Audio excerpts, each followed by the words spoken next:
El 14 de marzo de 1986, en el ejido La Laguna de San Marcos, municipio de Badiraguato, Sinaloa, un convoy de 3 camionetas llegó a las 4 de la madrugada a la casa de Rosendo Salgado Valenzuela. Los perros ladraron primero, después los disparos. Cuando el sol salió sobre la sierra, Rosendo yacía boca abajo en el patio de tierra donde había criado gallos durante 30 años. Tenía 58 años, 12 impactos de bala en el cuerpo y un mensaje tallado con cuchillo en la espalda que la familia nunca quiso repetir. Los sicarios eran 19. Se sabía porque un vecino los contó desde el monte mientras se escondía con su hijo entre los matorrales.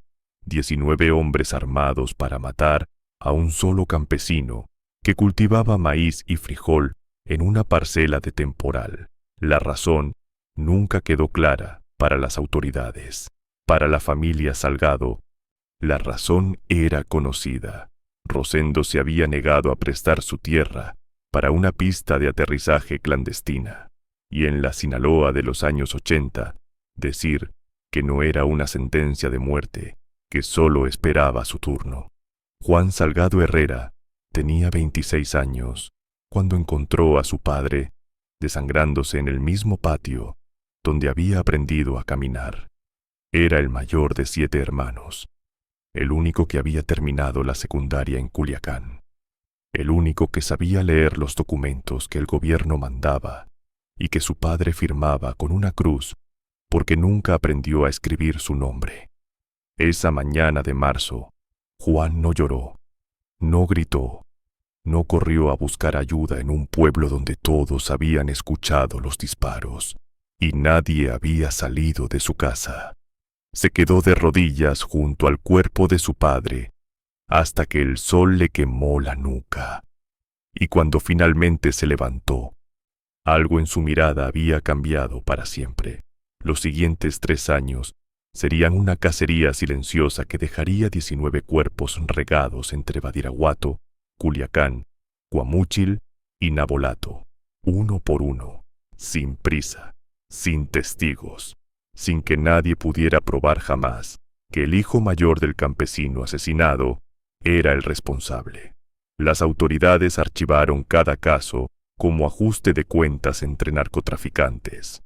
Los periódicos de Culiacán publicaban notas breves en las páginas interiores.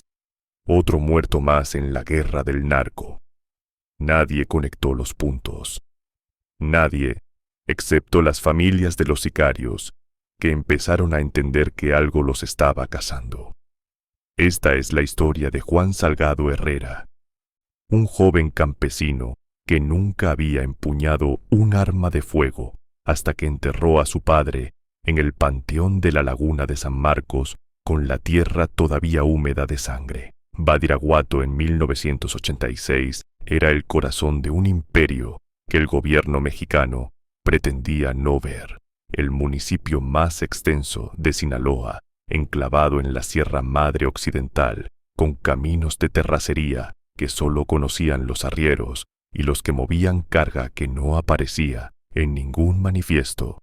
Pueblos sin luz eléctrica, sin agua potable, sin clínicas, sin escuelas más allá de la primaria, rancherías donde el gobierno federal era un concepto abstracto que solo se manifestaba cada 6 años, cuando llegaban las camionetas con despensas y promesas que se evaporaban antes de que terminara el día de las elecciones. En 1986, México era gobernado por Miguel de la Madrid, el presidente que había prometido renovación moral mientras el país se hundía en la crisis de la deuda y el narcotráfico crecía como la hierba mala que nadie quería arrancar. En Sinaloa, el nombre de Rafael Caro Quintero todavía resonaba en las cantinas después de su captura el año anterior por el asesinato del agente de la DEA, Enrique Camarena. Pero los patrones cambiaban de nombre y las rutas seguían funcionando. La Sierra de Badiraguato era territorio donde la ley era la que imponía quien tuviera más armas y menos escrúpulos. Si este tipo de historias te ayudan a entender el país que hemos vivido, puedes suscribirte al canal y dejar tu opinión. A partir de aquí, la historia avanza despacio. Todo lo que ocurrió en esos 3 años necesita ser contado sin prisa. ¿Cuántas veces puede un hombre ver la sangre de su padre en sus propias manos antes de decidir que la ley no va a hacer justicia? ¿En qué momento un campesino sin entrenamiento militar se convierte en algo que los sicarios empiezan a temer? ¿Qué le hace la venganza a un hombre que antes de los 26 años solo conocía el trabajo honesto de la tierra? ¿Y qué precio paga una familia cuando uno de sus miembros decide que 19 muertes son la única respuesta posible? Estamos en la Sierra de Sinaloa, mediados de los años 80. No hay teléfonos celulares, no hay internet, no hay cámaras de seguridad. La policía municipal cobra su quincena de los mismos hombres que controlan el tráfico de drogas. Y en los ranchos más alejados, la justicia es un concepto que cada familia debe definir por su cuenta.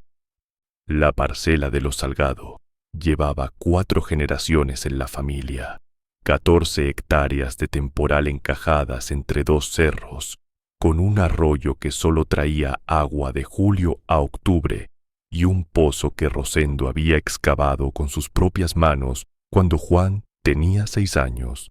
No era tierra rica, no era tierra fácil, pero era suya, registrada en un papel amarillento que su abuelo había conseguido después de la reforma agraria de Lázaro Cárdenas y que Rosendo guardaba envuelto en plástico dentro de una caja de lámina bajo su cama. La casa era de adobe, con techo de lámina y piso de tierra apisonada, que Esperanza, la esposa de Rosendo, barría cada mañana antes del amanecer. 3 cuartos para 9 personas, una cocina de humo con estufa de leña donde el comal nunca se enfriaba, un corral para las gallinas, otro para los gallos de pelea que eran el orgullo de Rosendo, y un patio amplio, sombreado por un mezquite centenario donde la familia se reunía cada tarde cuando el calor de la sierra comenzaba a ceder. Juan había crecido en esa tierra, conocía cada piedra del camino que llevaba al arroyo, sabía en qué rincón del monte crecían los quelites que su madre cocinaba en temporada de lluvias. Había aprendido a leer las nubes para saber cuándo venía el temporal y a reconocer el canto de los pájaros que anunciaban la sequía. Su padre le había enseñado a trabajar la tierra con respeto, sin pedirle más de lo que podía dar, rotando los cultivos para no agotarla, dejando descansar los surcos cada tercer año.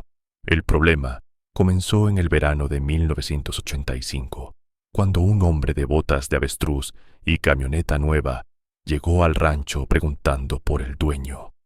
Rosendo estaba en la milpa, arrancando la hierba que crecía entre las matas de maíz. Juan, que había llegado de visita desde Culiacán, fue quien recibió al visitante. El hombre no se presentó con nombre, solo dijo que venía de parte de gente importante y que quería hablar de negocios con el señor de la casa. Juan le ofreció agua, porque eso se hacía en la sierra. Aunque el visitante no la aceptó, esperó bajo el mezquite hasta que Rosendo regresó de la milpa con el azadón al hombro y el sombrero empapado de sudor. La conversación fue breve. El hombre explicó que sus patrones necesitaban un terreno plano, largo y despejado para una actividad que no especificó. La parcela de Rosendo cumplía con los requisitos. Ofrecían pagar una renta mensual que equivalía a lo que la familia ganaba en un año vendiendo la cosecha. Rosendo escuchó sin interrumpir, con las manos cruzadas sobre el mango del azadón. Cuando el hombre terminó de hablar, el campesino respondió con 4 palabras: aquí no se renta. El visitante no insistió ese día. Se subió a su camioneta, arrancó el motor y se fue por el camino de terracería, levantando una nube de polvo que tardó minutos en asentarse. Rosendo entró a la casa sin decir palabra. Esa noche, durante la cena, nadie mencionó la visita, pero Juan notó que su padre comió menos que de costumbre y que se fue a dormir antes de que oscureciera por completo. En la sierra de Badiraguato, todos sabían lo que significaba una pista de aterrizaje. Las avionetas llegaban de noche, cargadas con mercancía que nadie mencionaba por su nombre. Aterrizaban en terrenos privados, cuyos dueños recibían fajos de billetes a cambio de su silencio y su tierra. Algunos campesinos aceptaban el trato porque el dinero era más de lo que habían visto en toda su vida. Otros aceptaban porque sabían lo que pasaba con quienes decían que no. Rosendo Salgado pertenecía a otra generación. Había nacido en 1928, cuando la revolución todavía era un recuerdo fresco y la tierra significaba dignidad, no negocio. Para él, vender o rentar la parcela que su abuelo había conseguido con sangre era una traición a los muertos y una condena para los vivos. No importaba cuánto dinero ofrecieran, la respuesta siempre sería la misma. El hombre de las botas de avestruz regresó 3 veces más en los siguientes meses, cada vez con ofertas más altas, cada vez con palabras más suaves que escondían amenazas más claras. La última visita fue en enero de 1986, 2 meses antes del asesinato. Esa vez, el hombre no vino solo. Lo acompañaban otros 2, más jóvenes, que se quedaron junto a la camioneta con los brazos cruzados mientras el de las botas hablaba con Rosendo. La conversación duró menos de 5 minutos. Cuando terminó, el hombre caminó hacia la camioneta, se detuvo a medio camino y volteó a ver a Rosendo una última vez. Le dijo algo que Juan no alcanzó a escuchar desde la cocina, donde estaba ayudando a su madre. Rosendo no respondió. Se quedó de pie en el patio, inmóvil, hasta que las 3 figuras se subieron al vehículo y desaparecieron por el camino. Esa noche, Rosendo sacó la caja de lámina de debajo de su cama, desenvolvió el papel de la parcela y lo miró largamente a la luz de la lámpara de petróleo. Después lo volvió a envolver, lo guardó en la caja y puso la caja en el mismo lugar de siempre. No le dijo nada a nadie, pero a partir de ese día comenzó a cerrar la puerta de la casa con tranca cada noche, cosa que nunca había hecho en 30 años de matrimonio. Rosendo Salgado era conocido en 3 municipios por sus gallos colorados. Los criaba con paciencia de relojero. Seleccionaba los huevos, cuidaba las crías, les preparaba la alimentación con maíz quebrado y hierbas que solo él conocía. Cada domingo de temporada viajaba al palenque de Sanalona o al de Pericos, donde sus animales tenían fama de durar más de lo que cualquiera esperaba.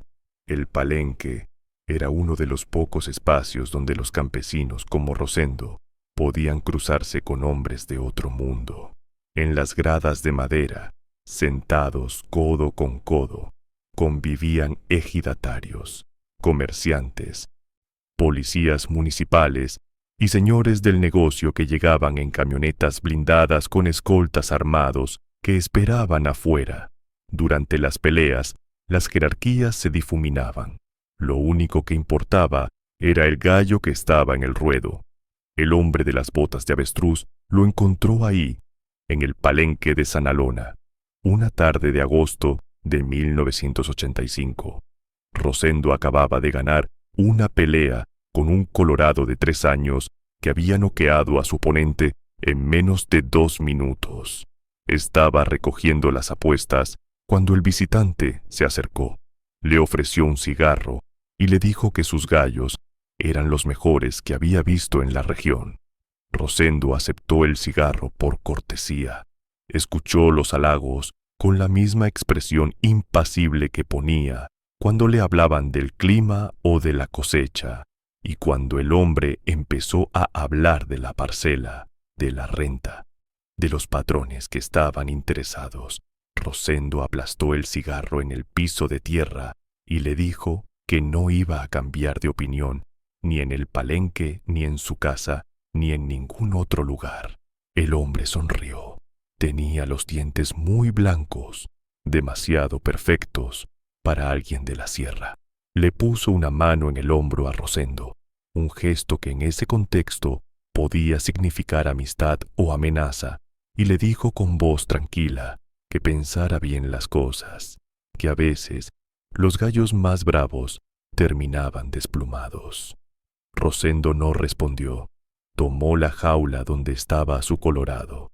Se abrió paso entre la multitud y caminó hacia la camioneta destartalada, donde lo esperaba su compadre Chencho, que lo había llevado al palenque, porque Rosendo nunca aprendió a manejar.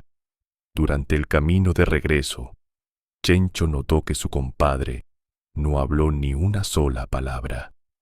Rosendo miraba por la ventana el paisaje de cerros y mezquites que conocía desde niño, como si lo estuviera viendo por primera vez o por última. A partir de ese día, Rosendo dejó de ir a los palenques. Sus gallos se quedaron en el corral, engordando sin pelear, perdiendo el filo que los había hecho famosos. Esperanza le preguntó varias veces qué había pasado, por qué ya no salía los domingos como antes.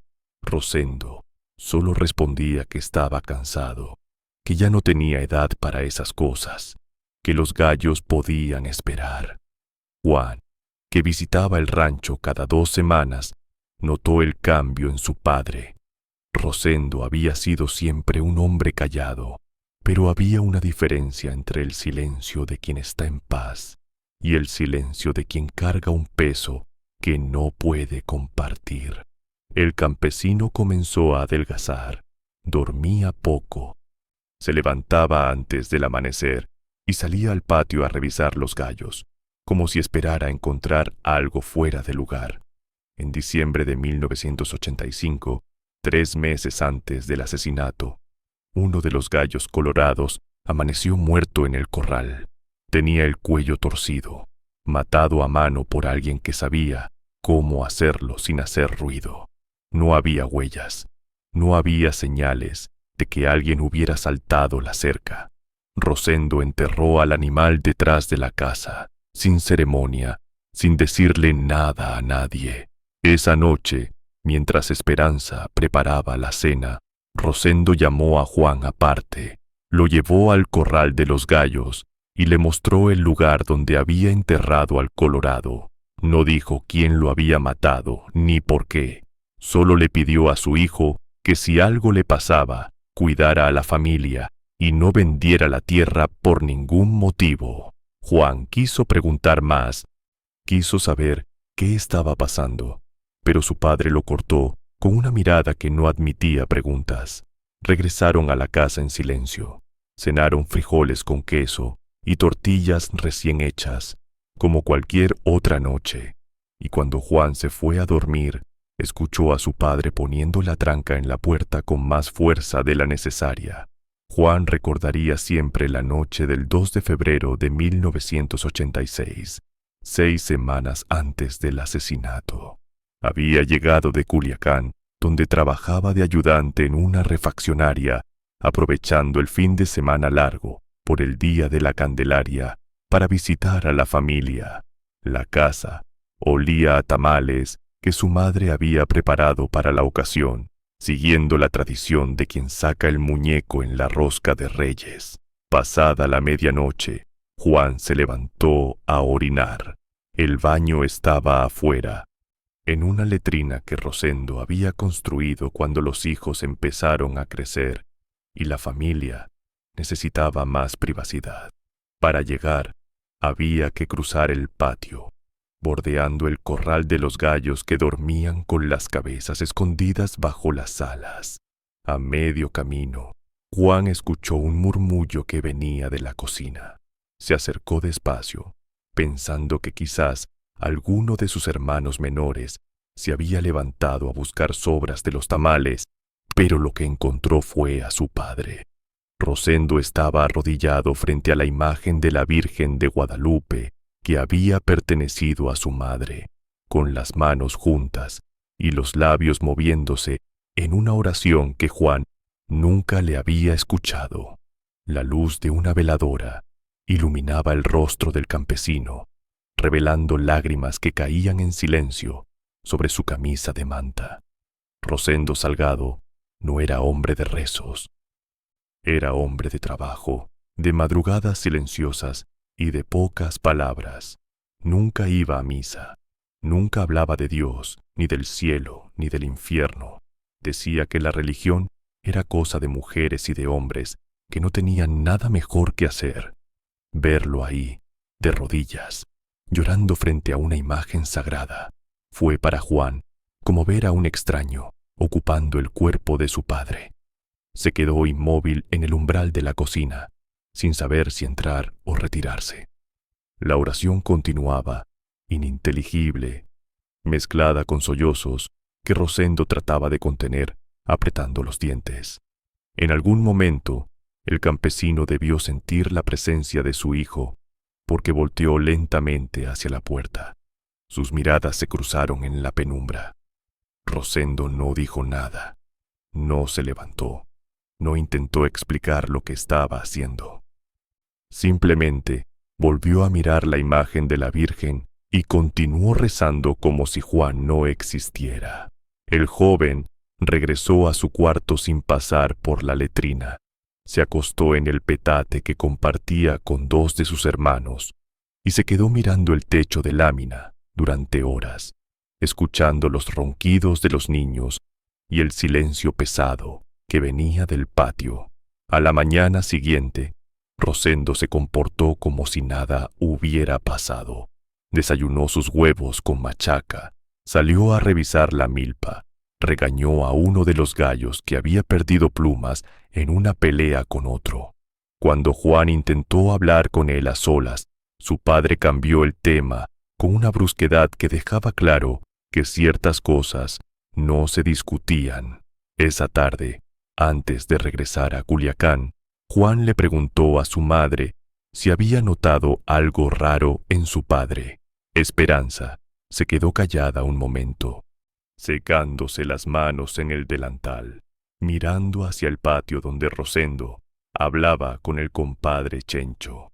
Lo que le dijo fue poco, pero suficiente, que había hombres que habían venido a buscar a Rosendo, que querían la tierra, que su marido había dicho que no, y que ahora dormía con un machete debajo del colchón, que ella rezaba cada noche para que la Virgen los protegiera, porque el gobierno no iba a hacerlo.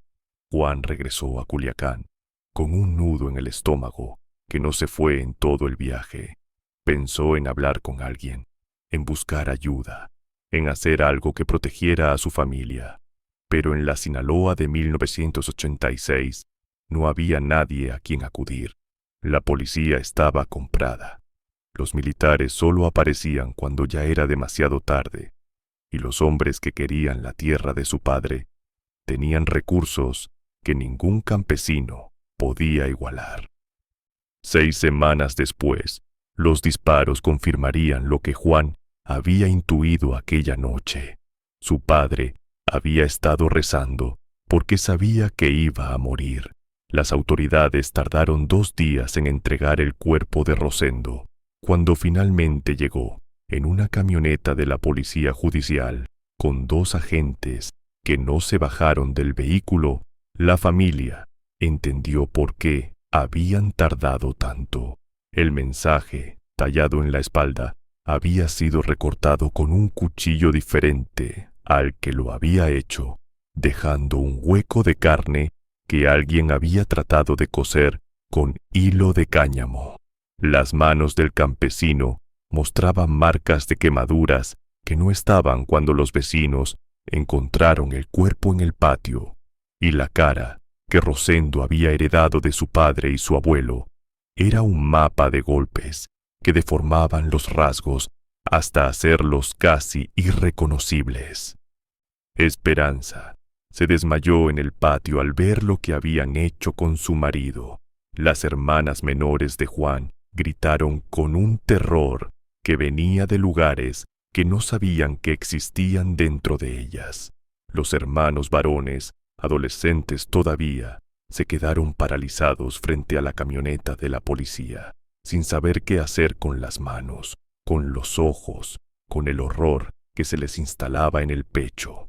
Juan no gritó, no lloró, no corrió a buscar explicaciones que nadie iba a darle. Caminó hacia la camioneta, tomó el cuerpo de su padre en brazos, sintió el peso muerto de la carne que había trabajado la tierra durante 60 años y lo llevó adentro de la casa sin decir una sola palabra.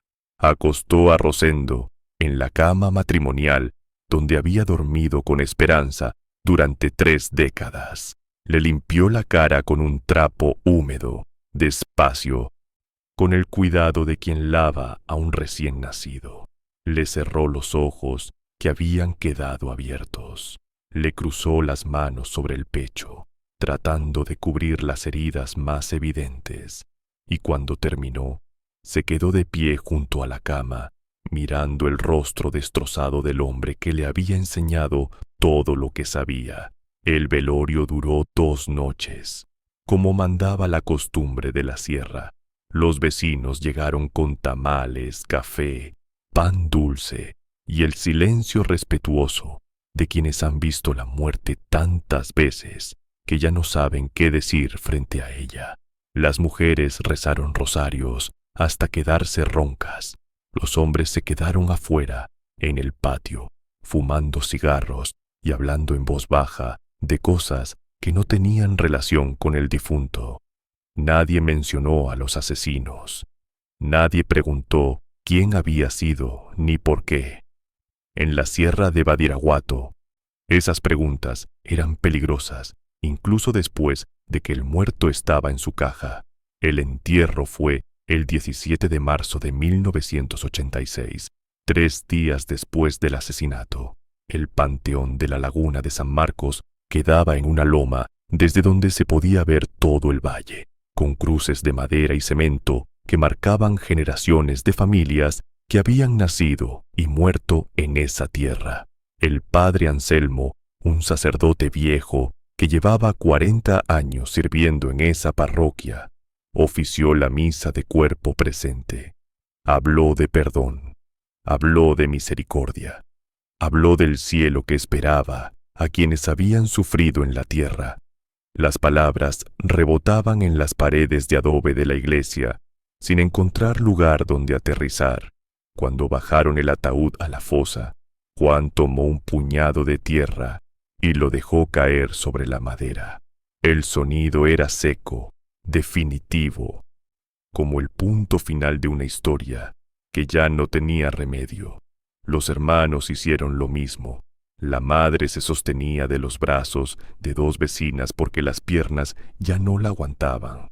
Esa noche, cuando la familia regresó a la casa vacía, Juan se sentó en el patio bajo el mezquite, donde su padre había recibido a los visitantes de las botas de avestruz. Se quedó ahí durante horas, mirando las estrellas de la sierra, escuchando los grillos y el silencio de un rancho que había perdido a su dueño. Antes del amanecer, tomó una decisión que cambiaría el resto de su vida.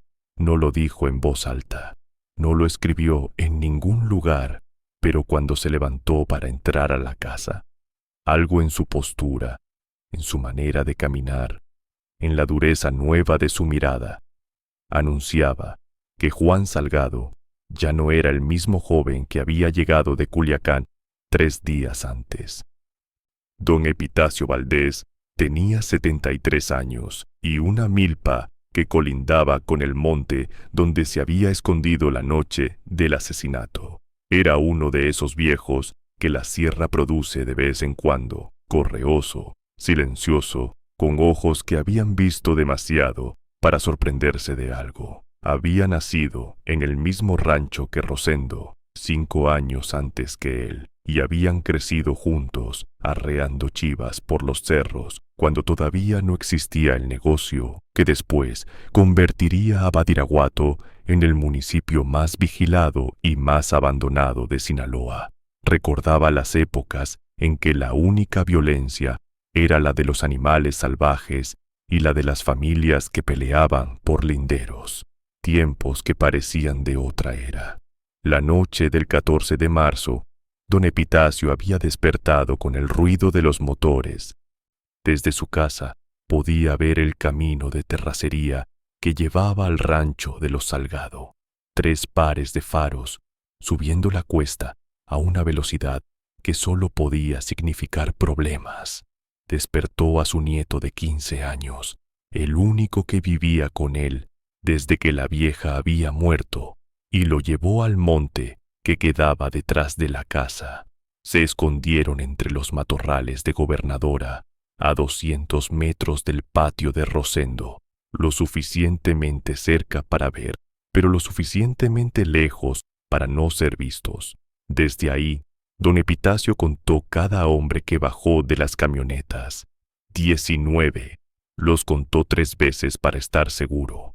Primero cuando bajaron, después cuando rodearon la casa y finalmente cuando se fueron, dejando el cuerpo de Rosendo tirado en el patio como si fuera un animal sacrificado.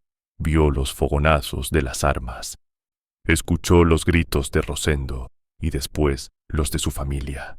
Vio a los hombres entrar y salir de la casa, buscando algo que aparentemente no encontraron, y vio al que parecía dar las órdenes, uno más alto que los demás, con sombrero tejano blanco, bigote recortado y una cicatriz que le cruzaba la mejilla izquierda, visible incluso a la luz de las linternas. Cuando Juan fue a visitarlo 5 días después del entierro, don Epitacio lo recibió en el patio de su casa con un café de olla recalentado y una silla de madera que crujía con cada movimiento. El viejo habló despacio, con la precisión de quien ha repasado la misma escena 1000 veces en su cabeza. Describió las 3 camionetas, una Ford blanca, una Chevrolet verde y una pick-up negra sin placas. Describió las armas que alcanzó a ver, rifles largos, pistolas en las cinturas, algo que parecía una escopeta recortada, y describió los rostros que la luna de marzo había iluminado lo suficiente para reconocer. El del sombrero tejano era el jefe. Los demás lo llamaban con un apodo que sonaba como el Tejano o algo parecido. Tenía voz de mando, calmada pero firme, la voz de alguien que estaba acostumbrado a dar órdenes y a que se cumplieran sin preguntas. Juan escuchó cada palabra sin interrumpir. Tenía un cuaderno pequeño que había comprado en Culiacán, pero no anotó nada frente al viejo. Se limitó a asentir, a pedir detalles cuando algo no quedaba claro, a grabar en su memoria cada descripción como si estuviera estudiando para un examen del que dependía su vida. Cuando terminó la conversación, don Epitacio le puso una mano en el hombro y le dijo algo que Juan nunca olvidaría. Le dijo que Rosendo había sido un buen hombre, de los pocos que quedaban, que lo que habían hecho con él era una injusticia que clamaba al cielo, y que si alguien decidía cobrar esa deuda, él no había visto nada, ni esa noche ni ninguna otra. Juan regresó a Culiacán esa misma tarde, en el camión que lo llevaba a la ciudad, mientras el paisaje de la sierra daba paso a los valles y después a los suburbios de la capital. Sacó el cuaderno y comenzó a escribir. 19. 3 camionetas, el Tejano, sombrero blanco, cicatriz en la mejilla izquierda. Era el comienzo de una lista que tardaría 3 años en completarse. Juan regresó a Culiacán 2 semanas después del entierro. Su jefe, en la refaccionaria, un hombre mayor llamado Refugio Cárdenas, que había sido mecánico de aviación en su juventud, notó algo diferente en el muchacho. Ya no hablaba, ya no comía en el puesto de tacos de la esquina con los otros trabajadores. Llegaba temprano, cumplía su turno y desaparecía sin despedirse. Don Refugio tenía 62 años y había visto mucho en su vida. Había trabajado en los talleres de la Fuerza Aérea Mexicana durante 20 años antes de retirarse y abrir su propia refaccionaria en la colonia Tierra Blanca. Conocía a los hombres, sabía leer en sus ojos lo que no decían con palabras, y lo que veía en Juan Salgado le preocupaba. El joven había llegado a trabajar con él 3 años antes, recomendado por un conocido que tenía familia en Badiraguato. Era callado, pero cumplido, de esos empleados que no dan problemas y que aprenden rápido. Don Refugio le había enseñado todo lo que sabía de motores, de carburadores, de sistemas eléctricos. Juan absorbía el conocimiento con una concentración que el viejo mecánico rara vez había visto. Pero después del asesinato de su padre, algo se había roto en el muchacho, o quizás algo se había encendido. Don Refugio no estaba seguro.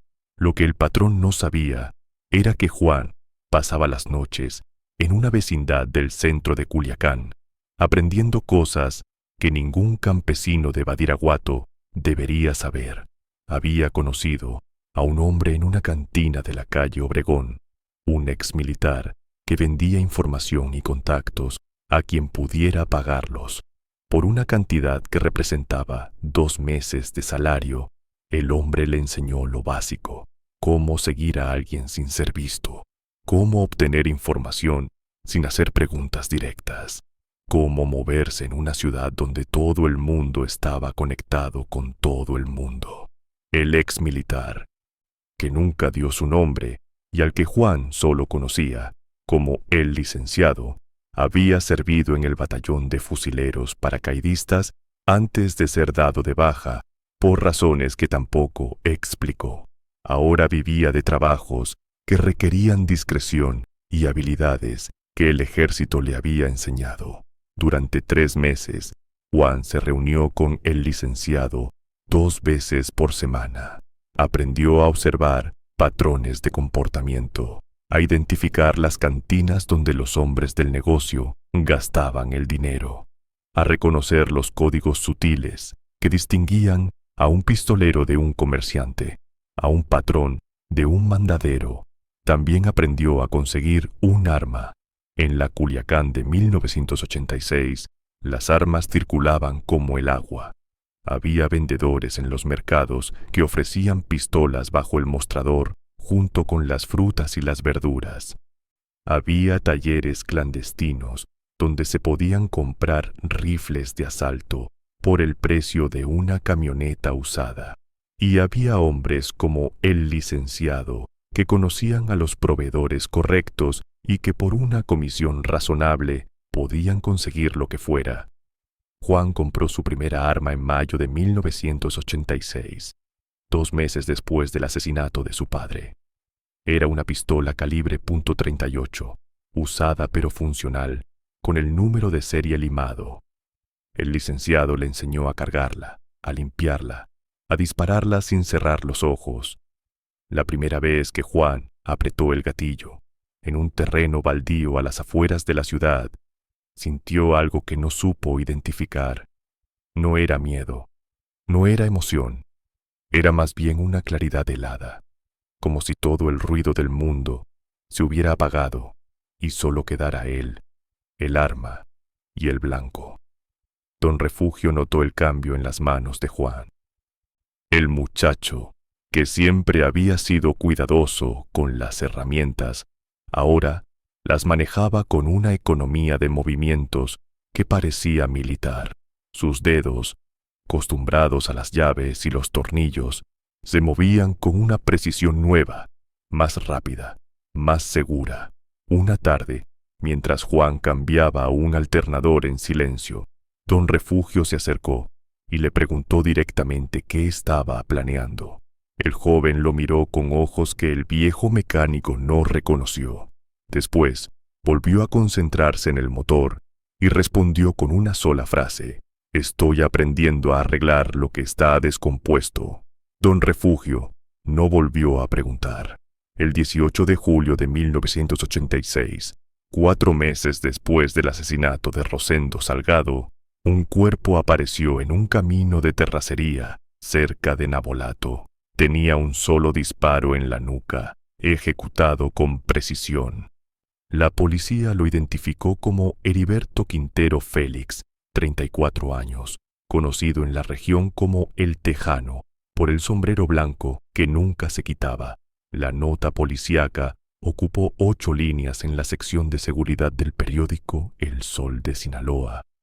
Otro muerto más en la guerra interminable del narcotráfico. Otro ajuste de cuentas que nadie investigaría porque nadie tenía interés en hacerlo. Lo que la policía no supo, porque nadie se lo dijo, era que el Tejano había sido el líder del grupo que ejecutó a Rosendo Salgado, el hombre del bigote recortado y la cicatriz en la mejilla izquierda, el que daba las órdenes mientras los demás disparaban. Juan había tardado 4 meses en encontrarlo. No fue fácil. El Tejano era un hombre cuidadoso, acostumbrado a moverse entre las sombras, a cambiar de domicilio cada pocas semanas, a no establecer patrones que pudieran rastrearse. Pero incluso los hombres cuidadosos cometen errores. El error del Tejano fue una mujer, una cantinera de un bar en Navolato, a la que visitaba cada viernes por la noche, sin falta, desde hacía 2 años. Juan lo supo porque preguntó en los lugares correctos, a las personas correctas, con la paciencia de quien tiene todo el tiempo del mundo y nada que perder. La noche del 17 de julio, Juan llegó a Navolato en un autobús de segunda clase que salía de Culiacán a las 9 de la noche.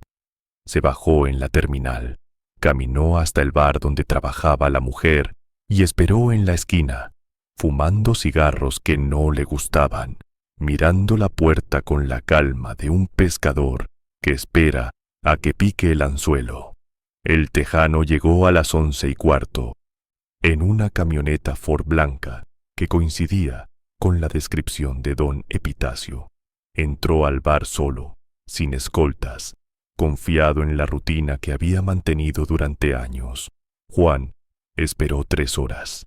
Cuando el Tejano salió del bar, tambaleándose ligeramente por el alcohol, el joven campesino lo siguió a distancia prudente. El sicario caminó hasta su camioneta, estacionada en una calle lateral sin alumbrado público.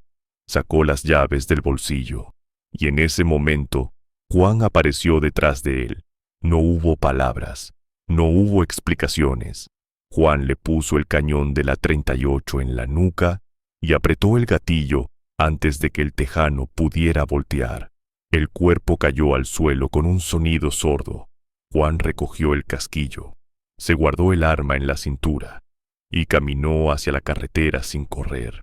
2 horas después, estaba de regreso en Culiacán, acostado en su cuarto de la vecindad, mirando el techo en la oscuridad. No sintió remordimiento, no sintió satisfacción. Lo que sintió fue algo parecido al alivio de quien tacha el primer punto de una lista muy larga. Esa noche, en su libreta de pasta negra, Juan trazó la primera línea horizontal, junto al nombre de Heriberto Quintero Félix. Quedaban 18. Esperanza Herrera notó los cambios en su hijo mayor durante las visitas que Juan hacía al rancho cada 2 o 3 semanas. Llegaba con dinero que dejaba sobre la mesa de la cocina, sin explicar de dónde venía. Traía ropa nueva para los hermanos menores. Pagó la deuda que Rosendo había dejado en la tienda de don Camerino, pero sus ojos ya no eran los mismos. Esperanza era mujer de rancho, criada entre hombres que resolvían sus problemas sin hablar de ellos. Había nacido en un ejido vecino, hija de un campesino que había peleado en la Revolución y que murió de viejo con la pistola todavía escondida bajo el colchón.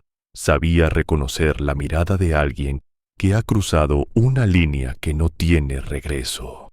Las primeras veces, le preguntó a Juan cómo le iba en el trabajo. Le preguntó de dónde sacaba el dinero extra. Le preguntó por qué llegaba con las manos tan limpias si trabajaba de mecánico. Juan respondía con evasivas, con medias verdades, con silencios que decían más que cualquier palabra. Después del tercer mes, Esperanza dejó de preguntar. No era que no supiera o que no sospechara, era que había aprendido, en 6 décadas de vida en la Sierra de Sinaloa, que hay conocimientos que pesan demasiado para cargarlos, que a veces la ignorancia es una forma de protección, que las madres tienen derecho a no saber lo que hacen sus hijos cuando salen de casa. Rosendo había muerto sin justicia. El gobierno no había hecho nada. La policía no había investigado. Los asesinos seguían libres, presumiendo sus camionetas nuevas y sus armas brillantes. En un mundo así, pensaba Esperanza, mientras barría el patio donde habían matado a su marido, cada familia tenía que encontrar su propia manera de seguir adelante. Juan llegaba los fines de semana, ayudaba con los trabajos del rancho que habían quedado pendientes desde la muerte de Rosendo, y se sentaba con sus hermanos menores a contarles historias de Culiacán, las calles pavimentadas, los edificios de varios pisos, los carros que circulaban en todas direcciones. Los niños escuchaban con ojos brillantes, imaginando una ciudad que parecía de otro planeta, comparada con el rancho de adobe y tierra donde habían nacido. Lo que Juan no contaba era lo que hacía entre semana, las noches en la vecindad, estudiando la libreta de pasta negra, los viajes a pueblos con nombres que sus hermanos no conocían, los regresos en la madrugada, con las manos limpias, pero el alma cada vez más pesada. Esperanza lo veía llegar y lo veía partir. Le servía frijoles con tortillas recién hechas. Le lavaba la ropa que traía en una bolsa de plástico. Le daba la bendición cada vez que se subía al camión que lo llevaba de regreso a la ciudad. Y cuando se quedaba sola en la casa que había compartido con Rosendo durante 30 años, rezaba, no por las almas de los muertos, ni por la salvación de los vivos.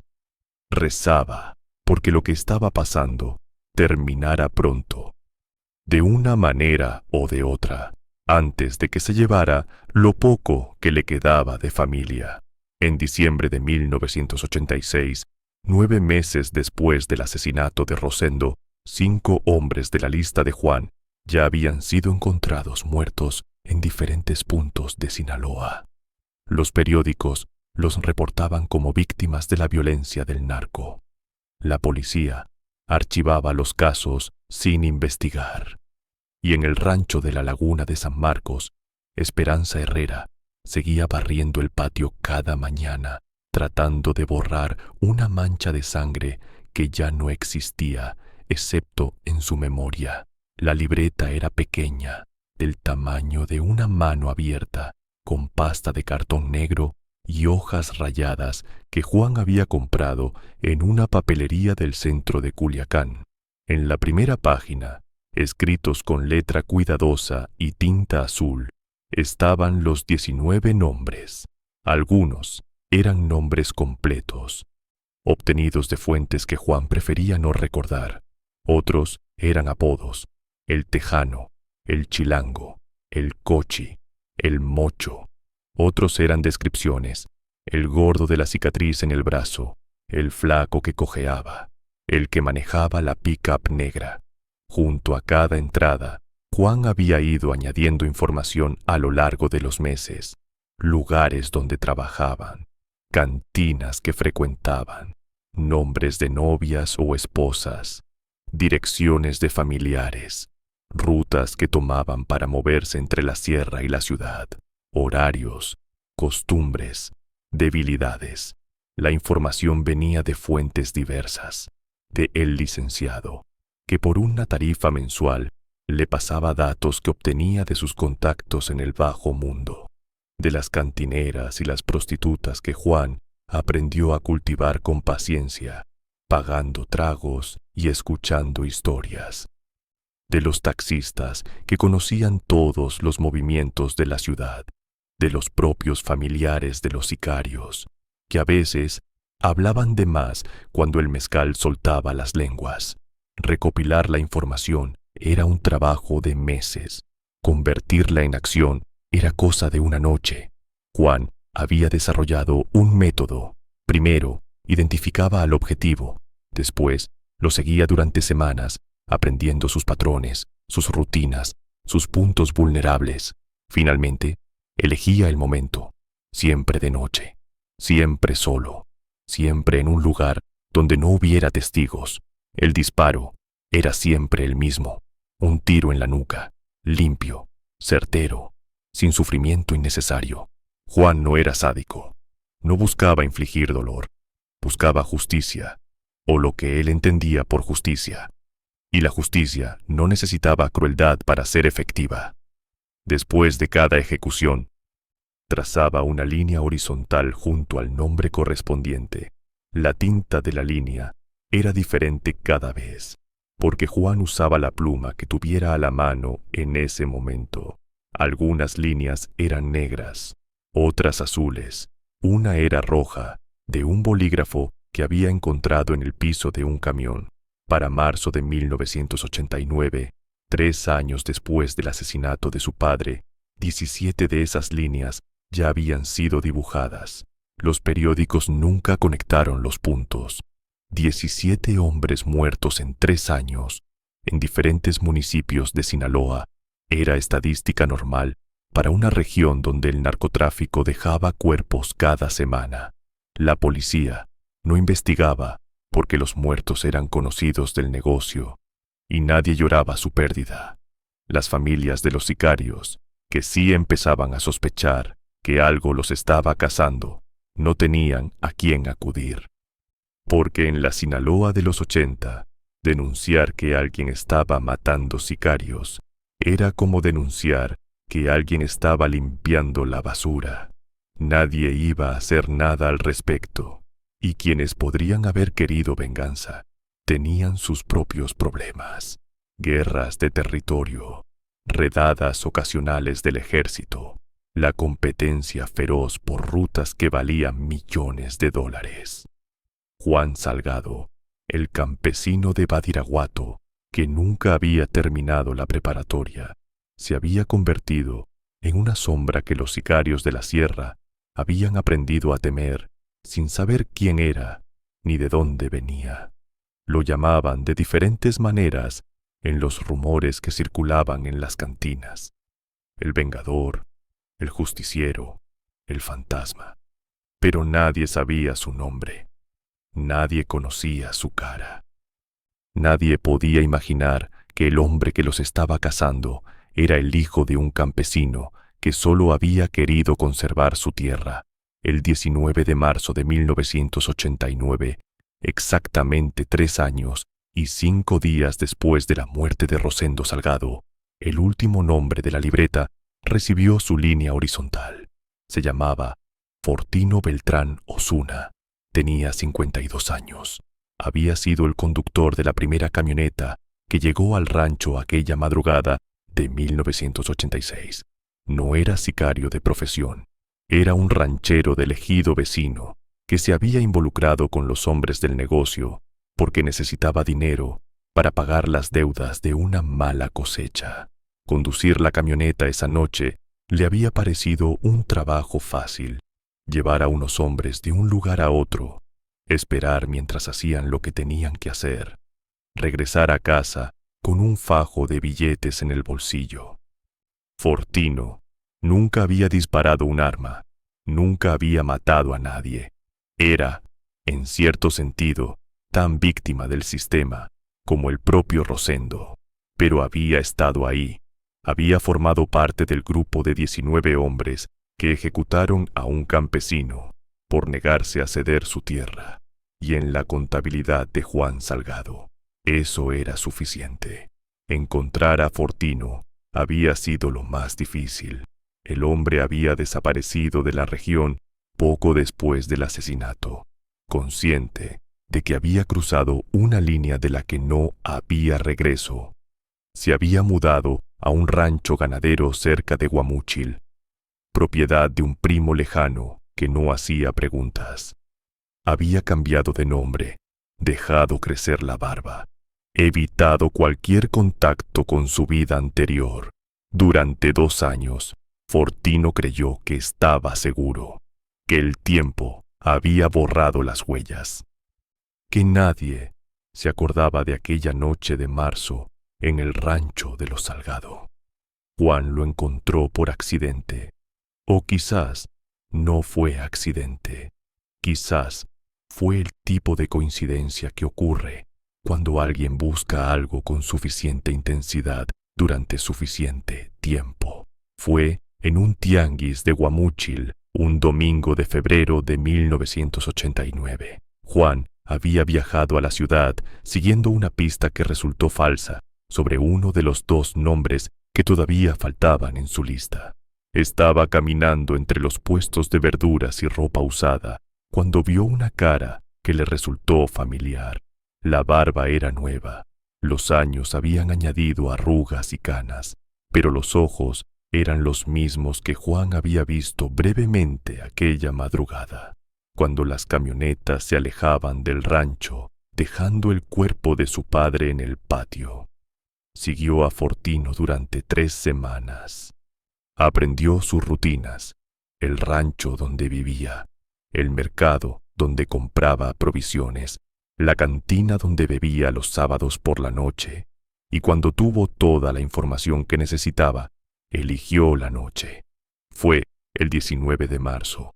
Juan no había planeado que coincidiera con el aniversario, pero cuando se dio cuenta de la fecha, le pareció apropiado. 3 años exactos, 19 hombres, un ciclo que se cerraba. Encontró a Fortino en el camino de terracería que llevaba al rancho, regresando de la cantina a medianoche.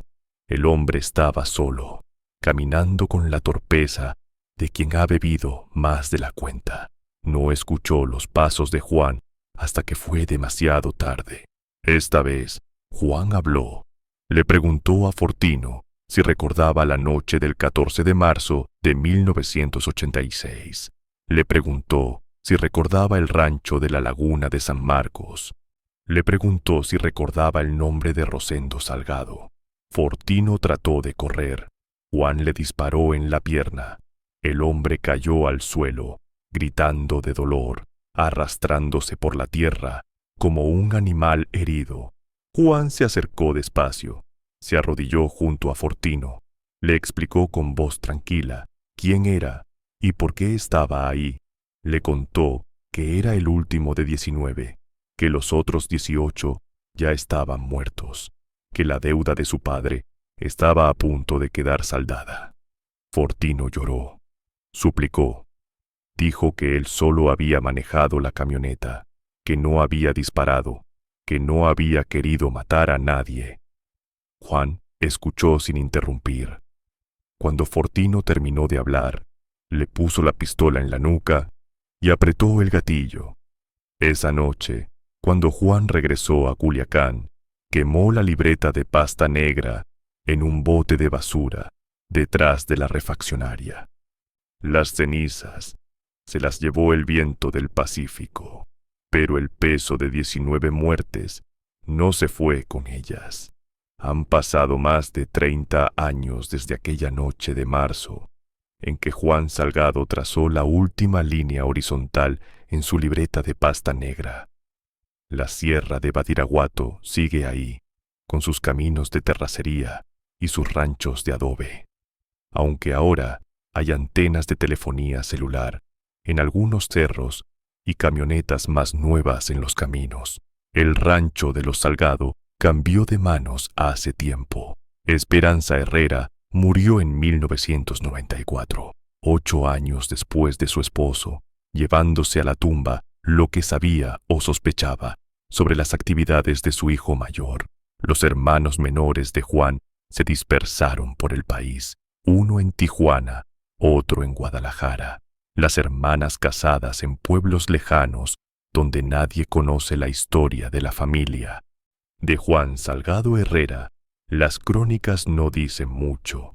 Algunos aseguran que siguió viviendo en Culiacán, trabajando en la misma refaccionaria hasta que don Refugio murió y el negocio cerró. Otros dicen que cruzó la frontera hacia Estados Unidos en los años 90 y que nunca regresó.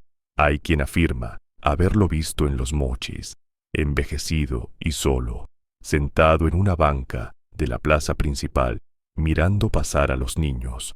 Lo que sí se sabe es que ninguno de los 19 hombres que participaron en el asesinato de Rosendo Salgado Valenzuela murió de causas naturales.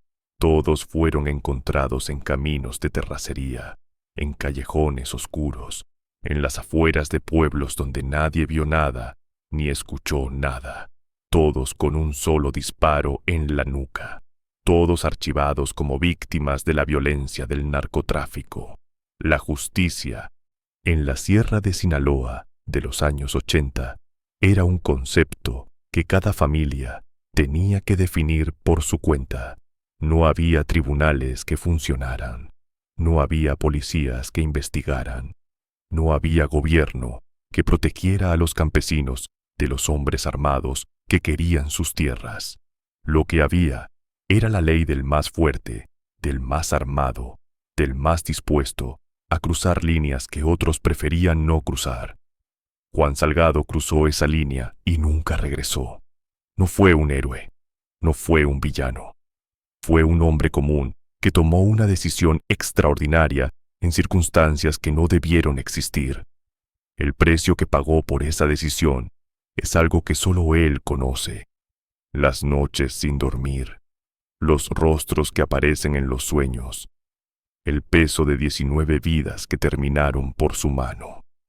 Hoy, cuando encendemos la televisión y vemos las noticias de violencia que siguen llegando de Sinaloa, es fácil olvidar que detrás de cada estadística hay historias como esta, familias rotas, decisiones imposibles, hombres y mujeres que hicieron lo que creyeron necesario para sobrevivir en un país que los había abandonado. La historia de Juan Salgado no termina con justicia ni con alivio, termina con preguntas que siguen abiertas y con cenizas que el viento del Pacífico se llevó hace más de 3 décadas. Lo único que queda, además de los muertos, es la memoria de un campesino llamado Rosendo, que solo quiso conservar la tierra que su abuelo había conseguido, y la de un hijo que decidió que 19 vidas no eran suficientes para pagar una, pero era lo único que podía hacer. En algún lugar de México, o quizás del otro lado de la frontera, Juan Salgado Herrera sigue cargando con el peso de aquellos 3 años, envejeciendo en silencio, como envejecen los hombres que han visto demasiado y han hecho cosas que nunca podrán contar, llevando consigo una libreta que ya no existe y una lista de nombres que solo él recuerda. La Sierra de Badiraguato sigue produciendo historias como esta. El narcotráfico sigue reclamando tierras y vidas. Los campesinos siguen resistiendo o cediendo, según sus fuerzas y sus circunstancias. Y cada cierto tiempo, cuando la injusticia se acumula más allá de lo soportable, alguien decide que ya basta.